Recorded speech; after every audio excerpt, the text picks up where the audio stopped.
اشعار و ابیات خیلی زیبا از علامه سید محمد بلخی هست که موقعی در زندان بوده سروده.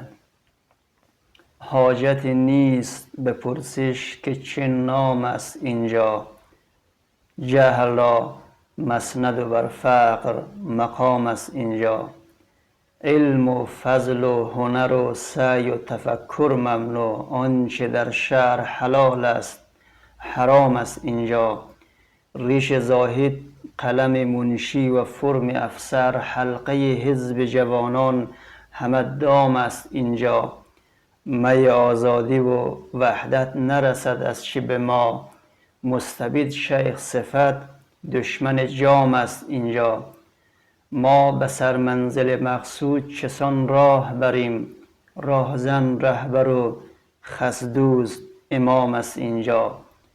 فکر مجموع در این قافله جز حیرت نیست، زان که اندر کف یک فرد زمام است اینجا. مگر از صحنه بستان طبیعت دوریم، پخته شد میوه هر کشور و خام است اینجا. ما از این مدرسه ناکام روانیم چرا، کامجویان همه در جستن کام است اینجا.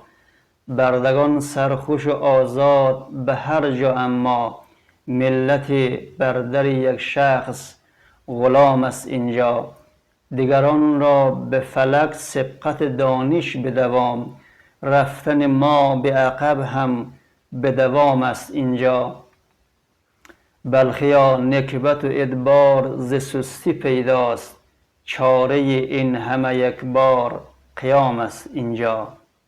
چاره این همه یک بار قیام است اینجا.